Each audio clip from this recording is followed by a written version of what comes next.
Je vous présente Miguel Benassayag. Voilà.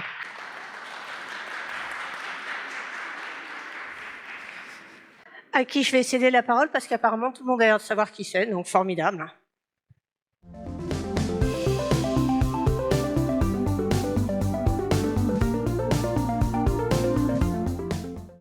Bon, bonjour. Je me sens un peu seul ici, mais bon. Et je me présente un tout petit peu. Je présente. On n'entend pas bien? Bah, comme ça, on entend? D'accord. Style rap, non? Je le mets comme ça.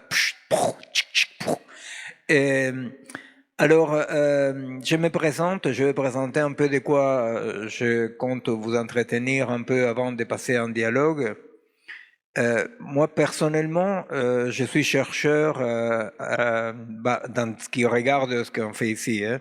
Je suis chercheur en biologie dans une interface entre les cerveaux, la biologie et les machines digitales. C'est-à-dire que depuis plus de 30 ans, même plus, je travaille sur le rapport qu'il y a. Bon, d'abord, j'ai commencé en neurophysiologie, le rapport qu'il y a notre cerveau, mais après, j'ai travaillé sur le rapport du vivant par rapport à l'avancée des nouvelles technologies, la délégation des fonctions, n'est-ce pas? Qu'est-ce que ça fait à niveau culturel, cérébral, éducatif? La délégation des fonctions vers les machines. Bon, c'est mon travail principal en tant que chercheur. Mais je parle aussi depuis une expérience encore beaucoup plus longue des militances dans ce qu'on appelle la mouvance alternative de contre-pouvoir au décolonial en Amérique latine. C'est-à-dire, ce que je vais vous raconter un tout petit peu, comme une sorte de menu pour voir de quoi ça vous intéresserait de dialoguer un peu plus tard. C'est une expérience issue de toutes les longues décennies dans lesquelles, surtout en Amérique du Sud, mais aussi un peu au nord avec le Mexique, Amérique du Nord, je veux dire le Mexique, dans toute l'Amérique indienne, comment se sont développées une sorte de multiplicité de sociétés parallèles, des modes de vie parallèles, qui, à des moments, apparaissent dans les radars, à des moments disparaissent, mais ils sont toujours là, n'est-ce pas, sont toujours là. C'est-à-dire que ces expériences très très puissantes, très intensives, et que de temps en temps essayent d'avoir une expression politique, de temps en temps pas. Bon. Aussi, je vous parle depuis des expériences en Italie, avec, vous avez en Italie tout un réseau très diffus de coopératives, d'initiatives. La société civile, pour dire comme ça, prend en charge beaucoup de choses qui, ici en France, sont prises en charge que par l'État ou par des institutions centralisées, n'est-ce pas? Et aussi en France, l'expérience qu'on a eue en tant que collectif, mon collectif, il s'appelle Collectif Malgré tout, parce que c'est une sorte d'éthique, non, de dire, bon, malgré tout, on est là, non? Alors, bon, c'est un tout petit peu à partir de cette double expérience des chercheurs, militants et les pratiques alternatives que je vais développer quelques points. Pour commencer, pour dire d'un point de vue un peu, comme j'ai entendu les questions qui ont été posées avant et les interventions, je vais un peu articuler les deux, non? Pour commencer, un point, disons, historique, qui à mon avis est un point historique majeur, c'est l'effet de faire les constats durs dès qu'il y a quelque chose dans les modes de vie occidentale et coloniale, n'est-ce pas, qui ne va plus, n'est-ce pas? C'est-à-dire, ce qu'on appelle la complexité, ce n'est pas une théorie, ce n'est pas une interprétation. La complexité, c'est le coup, boum, comme ça, que la réalité, même la réalité du monde, a donné à la prétention occidentale de, comme le voulait Descartes, devenir maître et possesseur de la nature, n'est-ce pas? C'est un tout petit peu la pensée de l'ingénieur, il y a un problème, une solution, et on avance, n'est-ce pas? Et alors du coup, cette idée de que la nature était un objet qu'on pouvait traiter en étant nous les sujets, bah, ça a explosé. Ça a explosé. Concrètement, ce qui se passe, nous le voyons tous, la destruction n'arrête pas de se développer à tous les niveaux. Et effectivement, difficilement quelqu'un peut prétendre avoir une idée un tout petit peu générale, globale, de il n'y a qu'à, il faut que. Non, donc l'époque même exige la multiplicité conflictuelle d'expériences. C'est-à-dire, on est passé par la décision des personnes, pratiquement, on est passé vers une époque dans laquelle c'est la multiplicité d'expériences, sans commissaire politique, sans ligne directrice, sans avant-garde. On est passé à une époque dans laquelle l'expérimentation est devenue fondamentale. Alors cette époque-là, elle est très très dure parce qu'effectivement c'est une époque dans laquelle immédiatement, quand on voit la réalité, on est tenté de revenir aux vieux démons occidentaux de comment on change tout, comment on prend le pouvoir pour changer, quel est le modèle qu'il faut adhérer. Et à la fois, on sait très bien que si historiquement on a eu une leçon très très dure, c'est que tous les mouvements qui ont visé le pouvoir et que pire encore l'ont pris pour changer les choses, ils sont tombés de bonne foi, de mauvaise foi, dans un piège qui faisait qu'ils faisaient exactement le contraire de ce qu'ils voulaient faire. Et d'autre part, on a vu aussi, quoi qu'on le dit moins en général dans les bilans dépressifs, disons, on a vu aussi que tous les mouvements multiples et contradictoires qui se bagarraient tout le temps entre eux, mais qui n'ont pas visé les pouvoirs, ont changé le monde. Les mouvements au pluriel des femmes, les mouvements des Noirs, les mouvements des minorités sexuelles, c'est-à-dire que ce qui a changé la face du monde, bah, c'est justement tous ces mouvements multiples, contradictoires, conflictuels, qui avaient abandonné la vision occidentale d'après laquelle le monde et la société se dirigent depuis un lieu central. Alors, cette époque de la complexité, cette époque marquée par l'arrêt brutal, non? Vous savez, c'est ce qu'on appelle la crise de l'anthropocène, hein? C'est-à-dire c'est les modifications profondes et matérielles que l'agir de l'espèce humaine a fait dès l'atmosphère jusqu'au fond des océans, n'est-ce pas? En passant par la biologie. Non? Une des conséquences de cette crise-là aussi, c'est que tous les modes de mesurer si un pays allait bien ou allait mal, qui étaient la croissance, le développement, la consommation, eh bien, que là aussi il y a un plafond, ce plafond il n'est pas très haut, et la conséquence de ces plafonds, et ce que tous les dirigeants du monde le savent, ce n'est pas un secret, mais il est là derrière, bah, c'est que demain, il n'y aura pas pour tout le monde. Non? C'est-à-dire, il y a quelque chose comme ça, c'est-à-dire, on sait très bien que l'idée de développer des sociétés qui veulent intégrer, qui croient qu'en produisant comme s'il y aura pour tout le monde, bien, la réalité, c'est que on est passé dans un monde dans lequel chaque classe, chaque groupe dirigeant défend une partie de la société, n'est-ce pas? Et ça va de soi, et même maintenant on le dit clairement, par exemple le président de mon pays, Milei, non, le dit clairement, dans notre pays, il y a des surnuméraires. Vous voyez, il y a des gens qui sont en trop. Hein.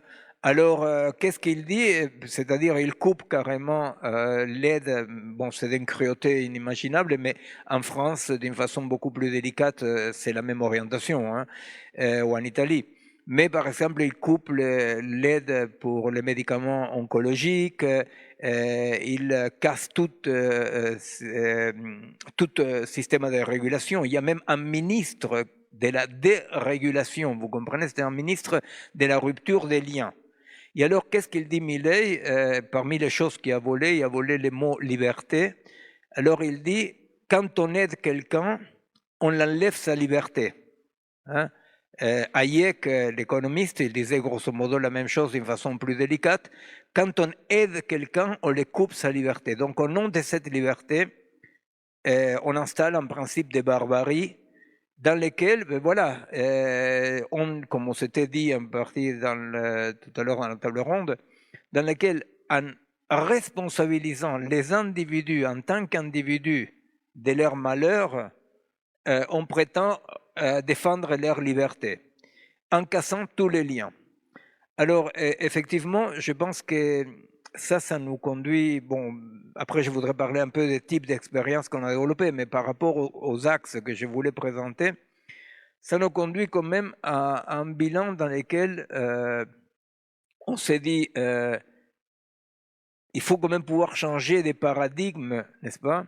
Parce que si dans un lieu comme celui-ci, historiquement, dans lequel on luttait pour les droits des travailleurs, pour les droits du peuple, eh bien, dans les nouveaux modèles de domination monde, il y a quelque chose qu'il faut comprendre, c'est-à-dire c'est que demander l'intégration, demander des droits, n'est-ce pas, souvent se heurte à un mur réel et concret de il n'y a pas.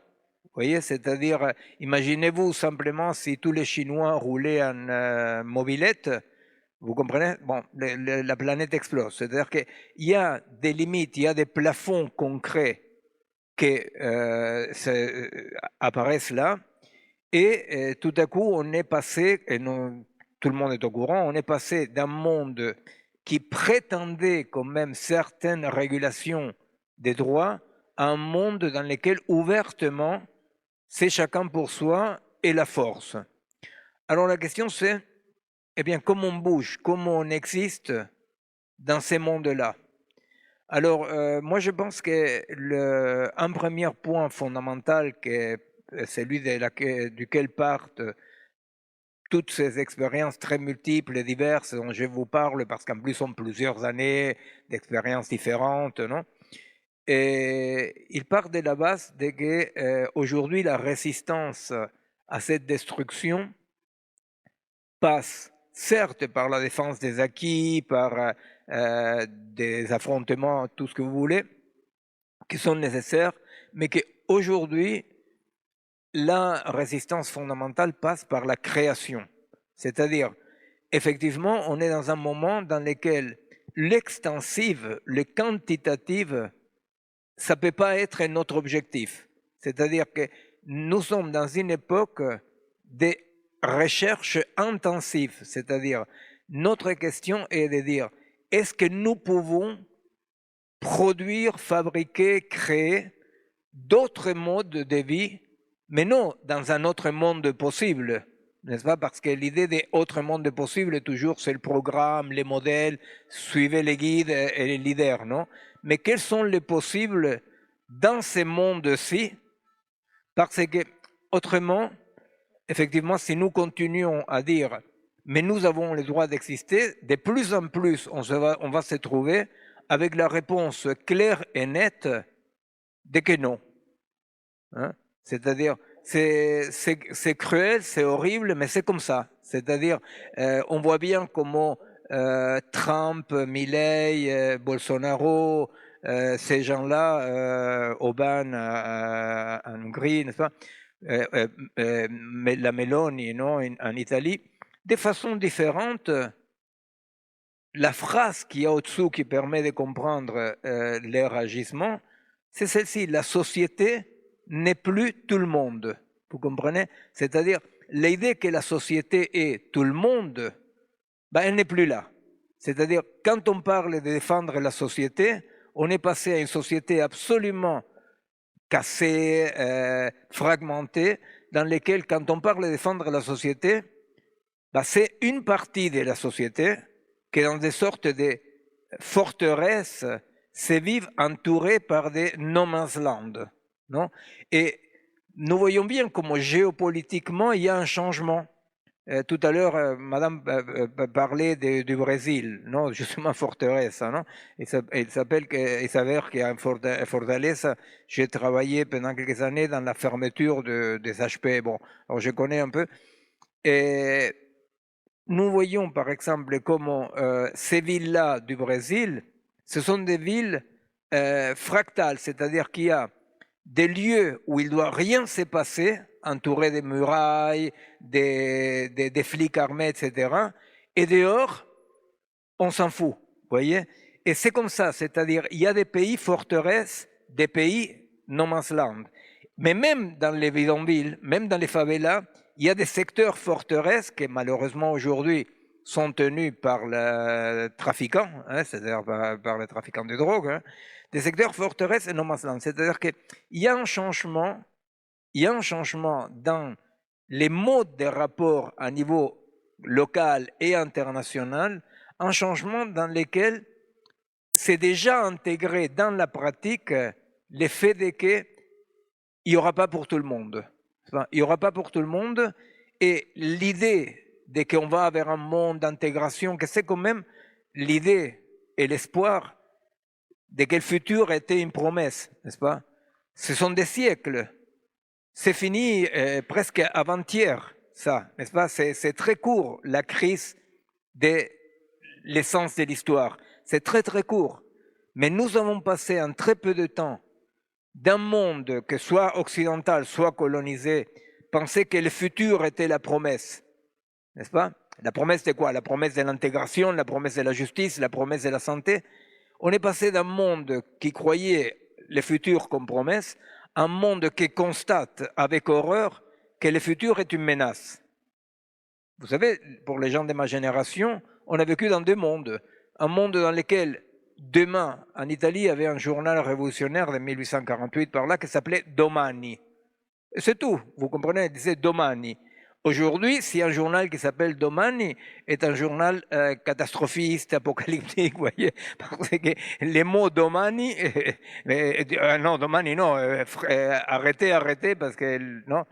Alors, effectivement, ceci nous mène à une des bases que empiriquement nous avons constatées. Je vous parle de début quand on a commencé. Bon, il s'avère que j'ai participé pendant très très longtemps à la lutte armée contre la dictature, et quand on a décidé de passer à autre pratique, on a commencé avec l'occupation des terres avec les paysans et les Indiens. Alors, j'ai participé avec d'autres copines et copains au premier manifeste des sans-terres du Brésil, par exemple, non? Et on a commencé à occuper des terres. À ce moment-là, l'occupation des terres était comme ça.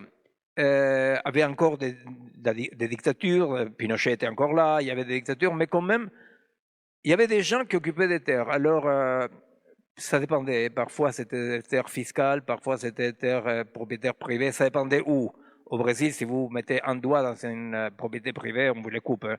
En Argentine, c'était un peu plus possible. Bon, enfin, alors, il venait par exemple les journalistes, non? Ils disaient, vous êtes en train d'occuper des terres, vous êtes contre la propriété privée? Ils disaient, oh non, non, non.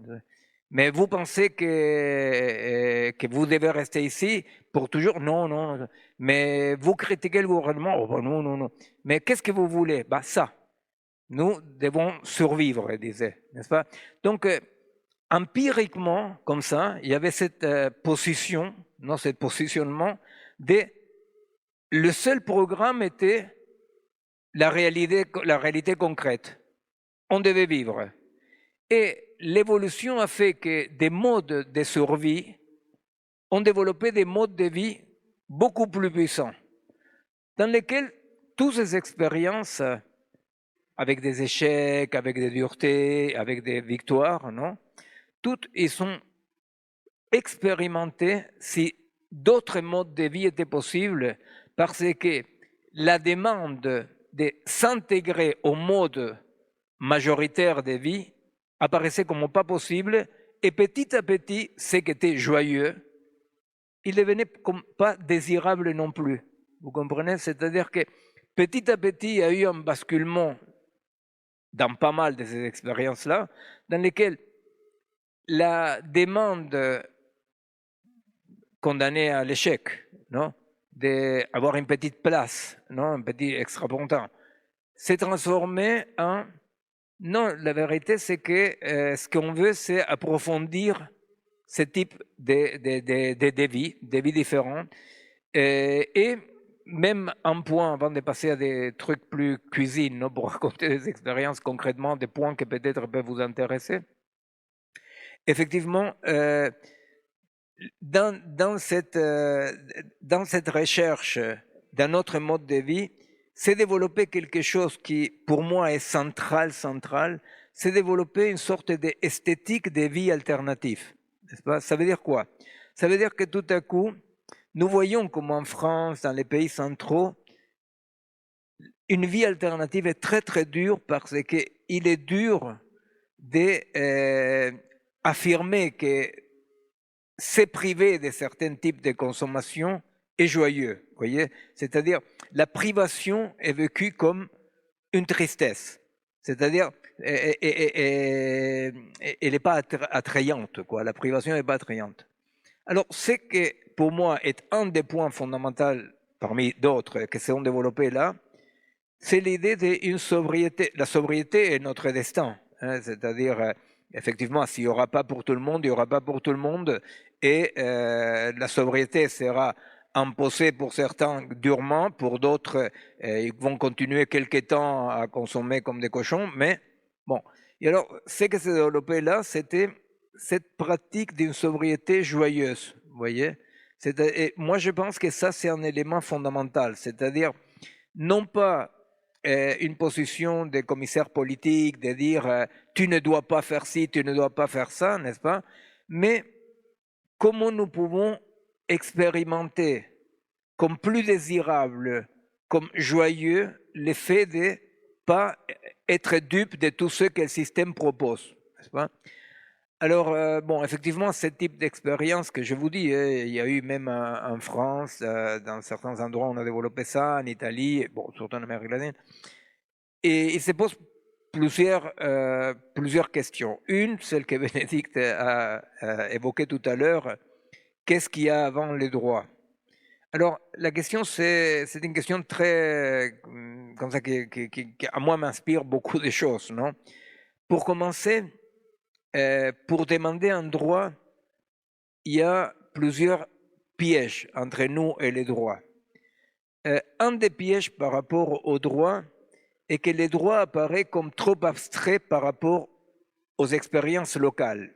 Vous vous rendez compte que là, je suis en train de parler des expériences qui revendiquent théoriquement et pratiquement la puissance du local, hein, c'est-à-dire nous, dans les non-global, toujours on critiquait cette consigne qui disait agir local, penser global, parce que si tu penses global et tu agis local, ça veut dire que ta tête n'est pas dans ce que tu es en train de faire, grosso modo, non? Et qu'encore c'est une reconstruction de l'avant-garde, parce que penser global, ça signifie penser depuis nulle part, vous voyez, c'est-à-dire en tant que nous disons pour penser, il faut penser situé, avec des corps situés parmi des corps dans des réalités corporelles. Alors, effectivement, c'est penser local par rapport au droit, c'est agir et penser local par rapport au droit. Si trop vite nous visons les droits, on risque de tomber dans les pièges d'avoir à universaliser notre démarche. Or, universaliser notre démarche est un pari un peu risqué, un peu fou, parce que qu'est-ce qu'on en sait si les autres, si aux autres expériences va les servir ou pas ce qu'on fait, vous voyez? Donc, la question des droits pose déjà cette question-là. La question de, on doit pouvoir développer les locales, les développer le maximum possible en intensité, sans avoir comme objectif directement l'extensif. Et effectivement, la question des droits, c'est à partir d'un certain point critique des luttes, des développements, des pratiques, peut-être exiger que le pouvoir légalise la chose. Mais là, il se pose une autre question qui pour nous en Amérique du Sud est très très importante, qui est la question de la différence entre légal et légitime. Vous voyez? C'est-à-dire, il faut faire attention. Il faut faire attention surtout dans des pays centraux comme la France, l'Allemagne, comme ça en Italie, s'en foutent. Mais parce que on a parfois, on se piège un peu trop dans une légalement correcte, vous voyez, sans oser développer cet droit, mais alors là, droit naturel, ça serait, n'est-ce pas, d'être là, d'exister, qui revendique qu'il y a une différence entre légal et légitime.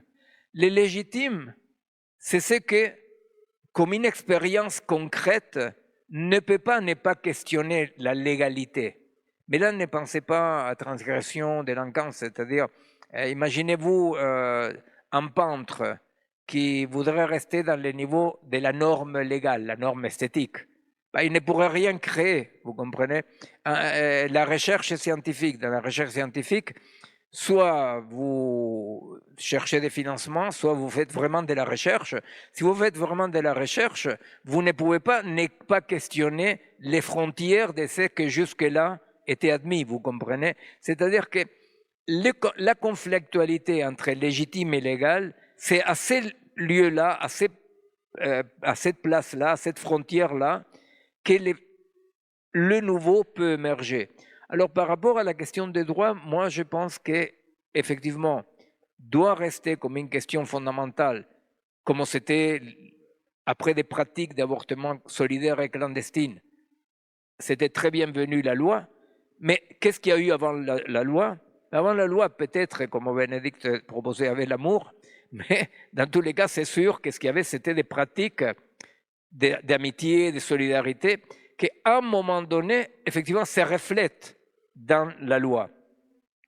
De ce point de vue-là, effectivement, dans tout le mouvement décolonial, le mouvement de contre-pouvoir, disons l'image que nous avons de rapport entre la représentation et ce qui est présent et la différence qui existe entre le thermomètre et la fièvre, vous voyez.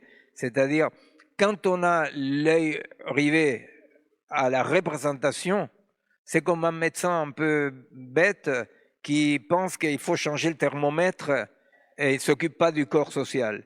Et souvent, on est piégé là-dedans. Vous voyez, on est piégé dans mais qui nous représente, qui ne nous représente pas. Eh bien, ce qui nous représente, la question, ce n'est pas tellement qui nous représente, la question, c'est la maladie du corps social, vous voyez. C'est-à-dire, si demain, vous avez Les Pen au gouvernement, comme il y a Meloni, comme moi, eh bien, les problèmes, ce n'est pas Les Pen. Hein. Les problèmes, c'est nous, c'est le corps social. C'est-à-dire, et alors, regardez tout le temps, imaginez-vous si par hasard, par des manigances politiciennes, on évite, comme on vient de le faire depuis quelques décennies, hein, on évite.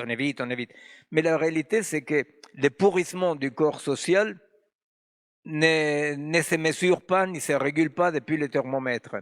Alors, ça c'est pour dire qu'effectivement, de notre point de vue, la complexité du monde actuel, au milieu des menaces, au milieu de la destruction, eh bien, doit avoir les gens qui sont dans ces expériences-là, nous devons avoir le courage de mettre entre parenthèses l'idée d'un changement de rapport de force, c'est-à-dire que les choses changent, que finalement ça change. Nous avons devant nous une sorte une série d'engrenages comme ça, terribles. Hein.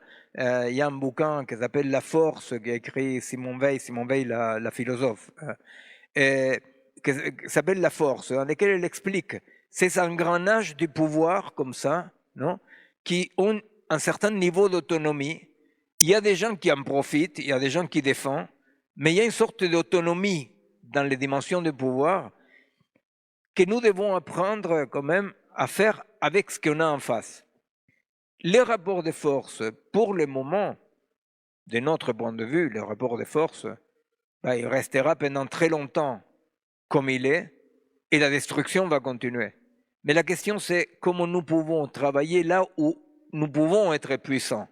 Et nous pouvons être puissants dans la construction d'une résistance-création qui puisse régénérer les tissus sociaux, qui puisse montrer qu'il y a des possibles, voyez, que d'autres modes de vie, d'autres modes de désirer, d'autres modes de consommer sont possibles.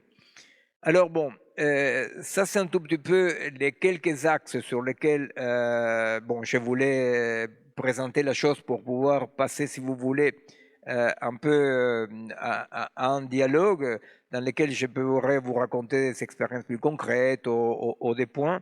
Mais je voulais insister sur ces points-là. Je pense que pour ce que j'ai compris, toutes et tous que vous êtes là, vous participez à des expériences intensives, des expériences qui ne sont pas en train d'attendre que la société change pour changer les choses. Vous êtes en train de changer les choses. Mais très souvent, quand on est dans des expériences comme ça, il y a la tristesse, la déception, la fatigue qui guette, n'est-ce pas? Ce que nous avons constaté, c'est que cette déception, moi je me souviens qu'à plusieurs reprises, on m'a demandé d'aider un tout petit peu les copains et les copines de Notre-Dame-des-Landes, par exemple, parce que pour ceux et celles qui en étaient là, vous savez que c'était, d'un point de vue de vécu, très très dur, hein, c'était très très dur.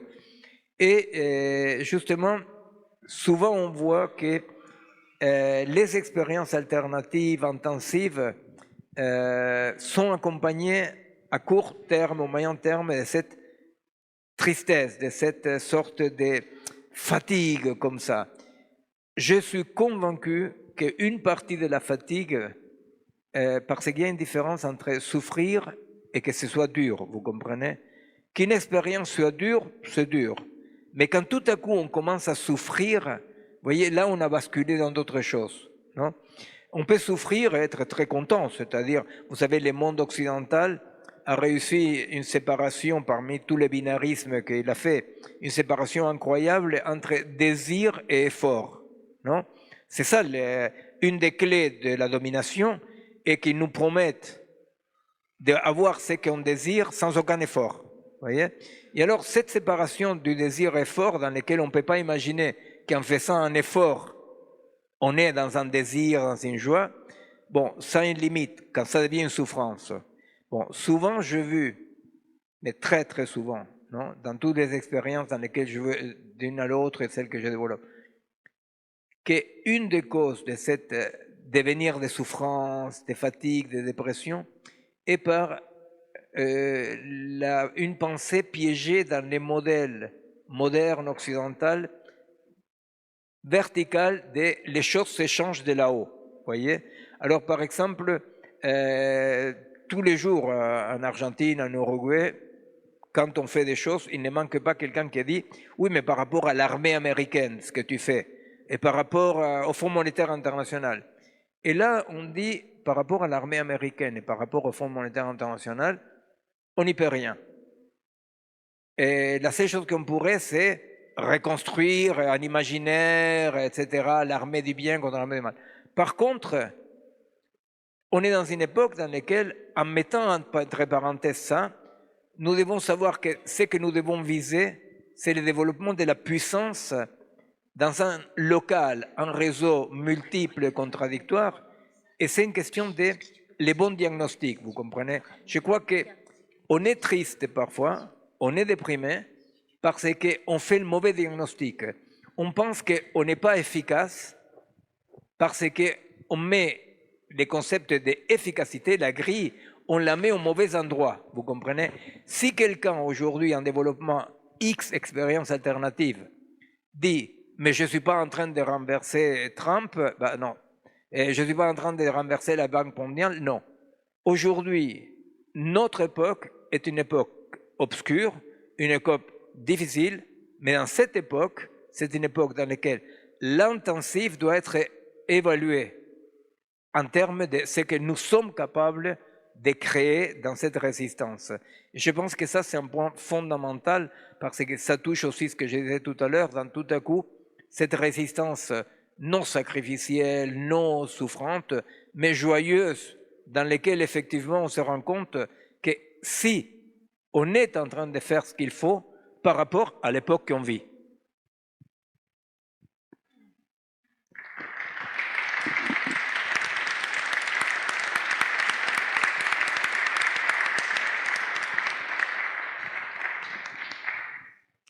On va proposer à la salle de poser des questions.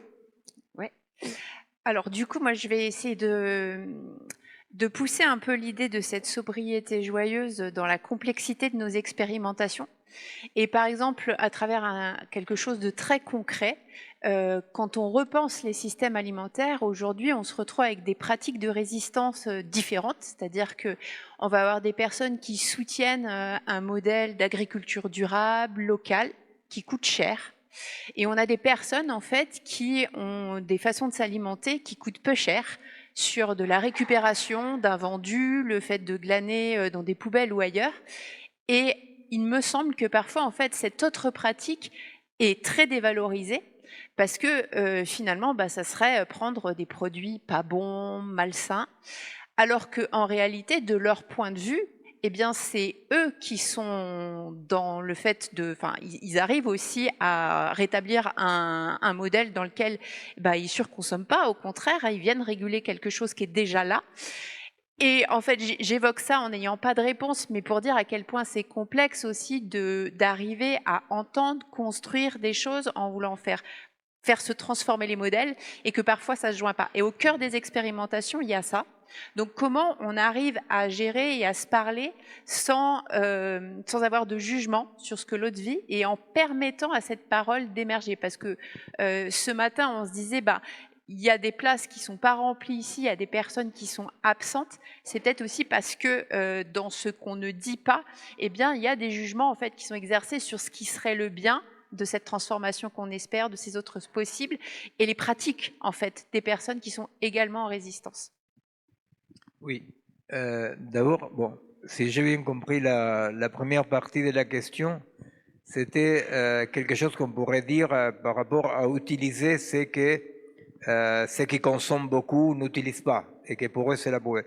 Bon, une expérience concrète de ça, mais qui est devenue très grande, c'est, je ne sais pas si parmi vous il y en a qui connaissent l'expérience des cartoneros en Argentine, à Buenos Aires. Les cartoneros, là c'est très drôle parce que là vraiment c'est un changement de point de vue, non?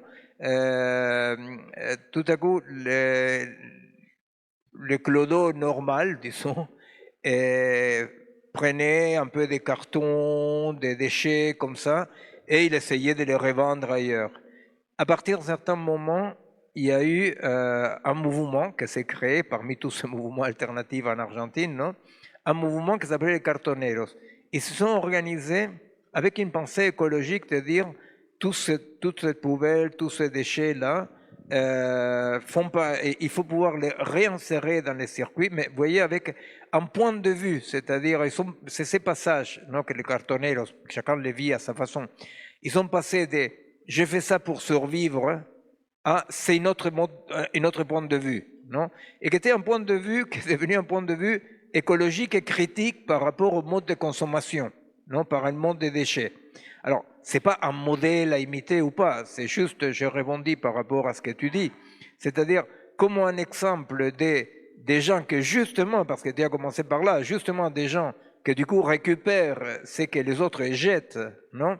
Comment ces déchets n'étaient plus ni vus ni récupérés comme déchets, mais comme la bêtise comme ça d'un mode de consommation et une position pratique et théorique critique. Alors, les changements étaient un changement de conception. C'est pour ça que j'insiste tellement, c'est qu'est-ce qu'on vise, comment on pense, c'est ce qu'on est en train de faire, n'est-ce pas? Et ces changements de conception a fait qu'effectivement, la ville de Buenos Aires, qui est une ville immense, hein, a donné des droits aux cartoneros. Ils ont dû négocier droits les horaires qui peuvent passer, etc. Et ils ont même donné un train à une certaine heure de la nuit, un train qui amène tous ces éléments récupérés, non déchets, mais récupérés, vers des lieux dans lesquels il y a du recyclage. Bon, je rebondis juste par rapport à ce que tu avais dit, n'est-ce pas, qui est l'idée de que c'est dans un changement de point de vue.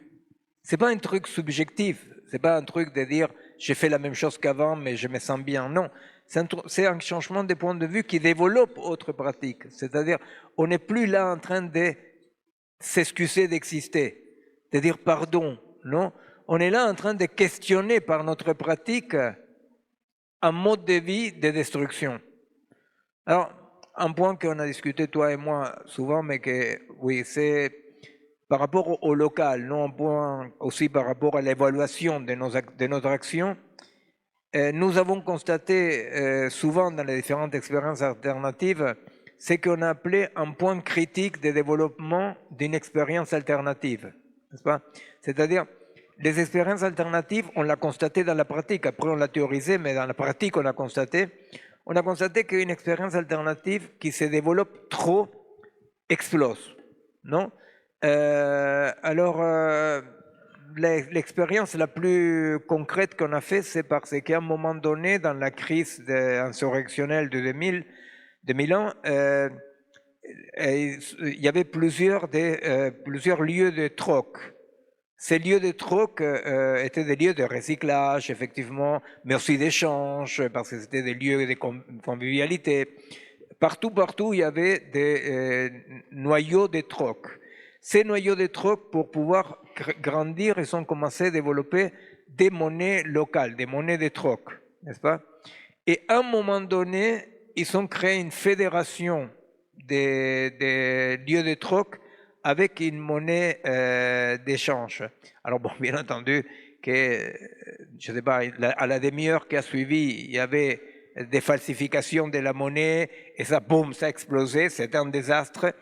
Et pourquoi? Parce qu'effectivement, c'est pas la méchanceté humaine, vous voyez, c'est-à-dire c'est jusqu'où nous pouvons comprendre et agir dans notre situation, vous comprenez? C'est-à-dire que visiblement la puissance des changements doit respecter non pas des bornes, mais des limites réelles à travers lesquelles, au-delà desquelles, il y a d'autres expériences avec lesquelles on peut s'associer. Mais ce que nous avons constaté, je vous donne l'exemple du troc, mais il y a plusieurs exemples comme ça, n'est-ce pas?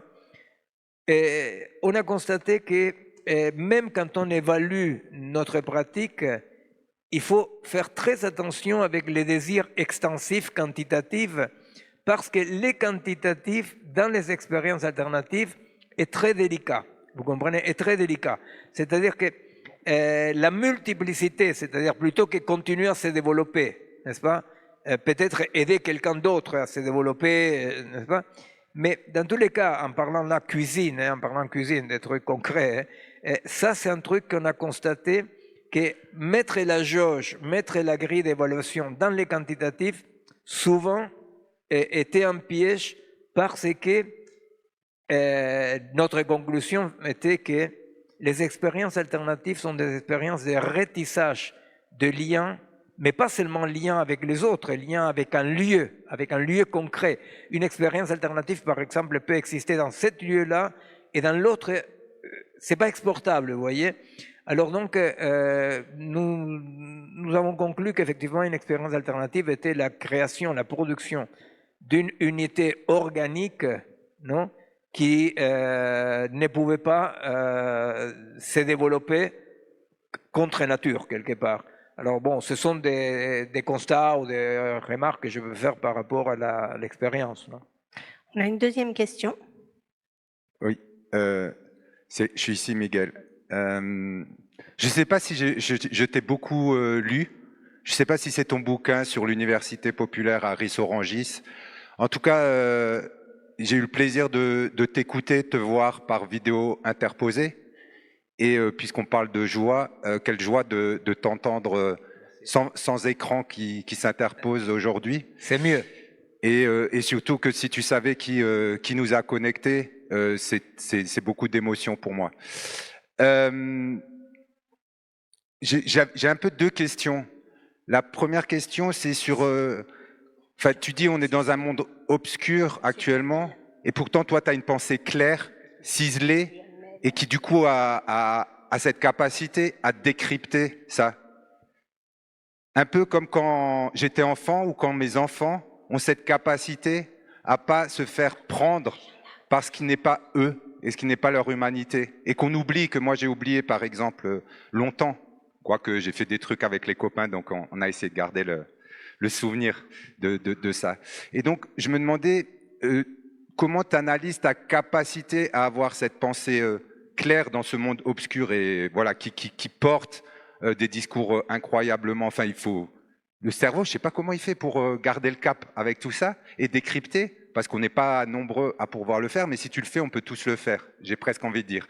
Et je me demande si c'est pas, t'en parlais tout à l'heure, des expériences avec d'autres où vous avez vécu ensemble des moments d'oppression, ou parce que vous étiez dans des situations d'oppression et que ça permet justement de partager ces moments, même si on n'est pas directement impacté. On est directement impacté quand c'est notre frère, notre sœur, notre mère, notre enfant, donc on est directement impacté, mais il faut les vivre ensemble. Est-ce que c'est d'avoir vécu ces choses ensemble et comment ça alimente et ça a alimenté ta pensée?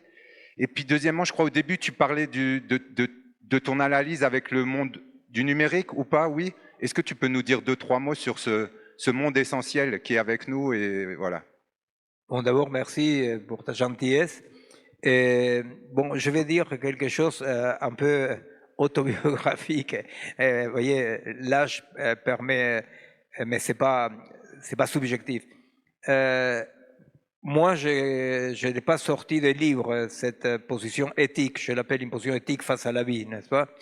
Là où j'ai eu la chance, mais la chance immense de découvrir ça, c'était dans toutes les années de prison que je suis passé en Argentine. C'est-à-dire, j'étais pendant 10 années dans la résistance aux différentes dictatures, non? J'appartenais à un groupe armé, une guérilla guévariste.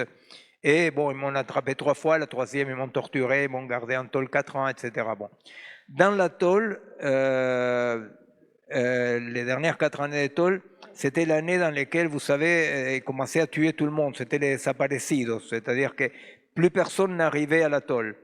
Bon, alors je vous la fais courte. La question, c'est que bon, moi j'étais responsable et je devais m'occuper d'avoir des informations de l'extérieur, chose qui était très compliquée, bon, etc. Et un jour m'arrive l'information dès qu'on devait suspendre tout projet d'évasion. Non pas qu'on avait un grand projet d'évasion, mais ça voulait dire quelque chose, ça voulait dire qu'on était détruit dehors. Ça voulait dire qu'il n'y avait plus rien dehors. Et alors ces jours-là, c'était l'obscurité totale, tu vois, parce que les dehors étaient comme la promesse. On vivait en pensant au dehors. Ces jours-là, j'ai commencé à expérimenter quelque chose qui m'a aidé toute la vie. Et comme je suis clinicien, ça m'aide aussi par rapport à mes patients, ça m'aide dans la vie. J'ai compris qu'il fallait assumer le présent. Le présent, c'est-à-dire que ce qui était important, c'était non pas si on avait une promesse ou on n'avait pas une promesse. Ce qui était important, c'est qu'est-ce qu'on pouvait faire là, non? Et je me souviens que petit à petit, j'ai dit à tous les copains, bon, écoutez, les copains, dorénavant, on doit penser à qu'est-ce qui est possible de faire là. Et là, la tôle, là où j'étais, c'est devenu une sorte d'université populaire. Vous savez, il y avait des intellectuels, des chercheurs, des ouvriers, des paysans, avec tout. Et c'est devenu une sorte d'université populaire dans laquelle il y avait des Indiens qui étaient rentrés en alphabet. Et au bout de 2-3 ans, ils discutaient la théorie de la gravité générale d'Einstein, mais je vous assure, comme ça, c'est-à-dire avec un intérêt, parce qu'en plus c'était un savoir transmis, c'était pas un savoir universitaire, n'est-ce pas? Bon, j'ai appris dans la tôle quelque chose qui pour moi était un cadeau magnifique. C'est que quelle que soit la situation,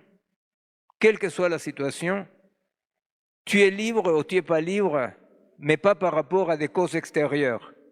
Et qu'est-ce que je me suis rendu compte après? Je me suis rendu compte après de quelque chose d'humour noir. En tôle, ne pas accepter, résister, être solidaire, ça signifiait très clairement être libre, n'est-ce pas? Malgré la circonstance, on était libre. Par contre, en dehors de l'atoll, ah ben c'est beaucoup plus compliqué de savoir par où passe la liberté, vous voyez. C'est-à-dire, en tôle, être solidaire avec tous, que notre destin est commun à tous, qu'aucun resté sur le bas-côté était possible. Moi maintenant, je passe à côté des SDF, j'ai le chauffage chez moi et je sais qu'il y en a d'autres qui crèvent de froid, vous comprenez? Eh bien, j'ai constaté que en dehors de l'atoll, c'est beaucoup plus compliqué d'être libre. C'est beaucoup plus compliqué. Et ça m'a donné cette idée de que il y a des époques obscures et des époques lumineuses. C'est pratique. Mais la question c'est que l'époque soit obscure, que l'époque soit lumineuse. Notre défi c'est comment vivre là-dedans, comment développer la puissance là-dedans et la joie. N'est-ce pas? Et alors, juste, il y a un petit conte que j'ai trouvé beaucoup plus tard de Chuang-Tzu, les sages taoïstes, et il dit, quand tu vois un sage tout maigre, mal habillé, comme ça, tu dis, ah, mauvaise époque pour les sages. Si tu vois un sage gros, bien habillé, tu dis, ah, bonne époque pour les sages. Mais rien ne touche à la sagesse, il dit Chuang-Tzu. Moi, je ne dirais pas à la sagesse, parce que je n'ai pas cette prétention, mais je dis, rien ne touche à la liberté. N'est-ce pas? Et la question, c'est comment on est libre dans une époque merdique. Non pas rêver d'une autre époque, ne pas être dans la plante névrotique de dire « Ah, j'ai vu une autre époque ». Non, mais ça, c'est l'époque, la nôtre, c'est celle-ci. Bon, la question, c'est comment dans celle-ci, on peut être puissant, joyeux, solidaire et créatif. Et je vous assure que dans les époques lumineuses, comme c'était les années 70, des révolutions, je ne sais pas quoi, il manquait beaucoup de pensées intensives. Hein. Il manquait beaucoup de pensées intensives. Alors sachons voir où sont les axes profonds et puissants de chaque époque. Dans notre époque, la question, ce n'est pas de pleurer parce que l'extensif, capable de changer le rapport de force, n'est pas là. Profitons à fond d'une époque dans laquelle la recherche intensive, les pratiques innovatrices, la création sont notre défi. Et c'est ça, parce qu'on a fait des enfants, on a fait des petits-enfants. Qu'est-ce qu'on va leur dire? Écoute, voilà, solde pour tout compte, mais pas du tout. Il faut être solidaire avec les jeunes et dire, ben, bien entendu qu'il ne faut pas s'adapter, qu'il ne faut pas se normaliser, il ne faut pas se discipliner.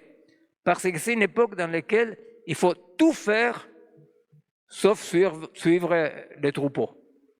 Par rapport à mon travail, que bon, plus de 30 ans là-dessus, mais ce qui est drôle, c'est que moi j'ai travaillé sur qu'est-ce qui se passe par la délégation des fonctions cérébrales vers les machines. Alors j'ai travaillé par exemple le truc que tout le monde peut constater, les GPS, non? C'est-à-dire on voyait comment les zones corticales, les troncs corticales qui s'occupent de cartographier le temps et l'espace, quand au bout de quelques temps très courts que j'ai utilisé les GPS, s'atrophie. N'est-ce pas? Bon, j'ai travaillé là-dessus, après j'ai travaillé sur la singularité du vivant en biologie. Pourquoi? Parce que dans la recherche, aujourd'hui, les biologistes, sans parler des ingénieurs IA, pensent qu'il n'y a pas une barrière entre l'artefact et les vivants. Vous voyez, c'est-à-dire on pense que c'est une différence quantitative. Et c'est comme ça que petit à petit, ces appareils qu'on a créés pour qu'ils nous soient utiles, ils sont petit à petit en train de nous déclarer inutiles. Hein, c'est-à-dire, on est là tous en train de ramer pour essayer de dire à quoi on peut servir à côté de ChatGPT. Bon, tout le monde s'en foutait de mes recherches, mes bootcamps, jusqu'à qu'est arrivé ChatGPT. Et là, il y a eu un éveil général, les gens se sont dit, ah ben merde, et moi, à quoi je sers? Bon, ça, c'est ce que nous appelons la colonisation digitale. Nous ne sommes absolument pas technophobes, hein, ni technophiles. Nous pensons qu'on ne peut pas regarder le futur avec un rétroviseur. Mais il faut faire très attention parce que les modes d'utilisation de la machine est en train de faire qu'on est en train de perdre, de tout point de vue, une puissance d'agir, une puissance d'exister, parce que la délégation, justement, elle est basée sur cette séparation entre les désirs et l'effort. Vous comprenez? C'est-à-dire, la machine nous promet tout de suite. Et nous avons du mal à revendiquer, de dire, non, je vais le faire. Mais faites un test rapidos. Hein. Voyez, vous demandez à vous-même ou à quelqu'un, vous dites, au nom de quoi tu irais en banlieue sans GPS? voyez? Si vous trouvez la réponse, que ce soit pas une réponse caractérielle de dire par je t'emmerde, je sais pas quoi, si vous trouvez une réponse concrète, vous avez une pointe de décolonisation. Notre problème, c'est que pour le moment, on a du mal à trouver la réponse de au nom de quoi. Et alors, il y a des artistes, des chercheurs, de tout, que voilà, maintenant ils me contactent, et que ce soit des oncologues, que ce soit des artistes, que ce soit une centrale syndicale de gauche de l'Argentine, tous, la question c'est, mais quel module nous avons que la machine n'a pas? Tant qu'on pense comme ça, on est perdu parce qu'on considère que l'humain est un agrégat modulaire. Or, c'est pour ça que je travaille sur ça, ni plus ni moins avec des chercheurs du Pasteur, je ne sais pas quoi, la singularité du vivant. Vous me croyez, vous ne me croyez pas, aujourd'hui, à niveau de la recherche, c'est très compliqué d'affirmer qu'il y a une singularité du vivant. Vous avez un enfant de 3 ans, sait que si tu démontes un chat, tu ne peux pas le remonter. À l'Institut Pasteur, ils ne sont pas convaincus. Et après, tu me diras qui a fait le contact.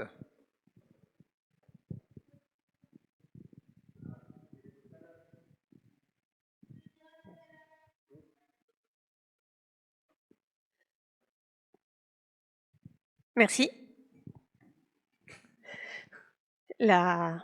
On a fini, puisque ça va être le début de la table ronde suivante. Voilà, donc je vous propose d'applaudir Miguel. Merci.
Mmh.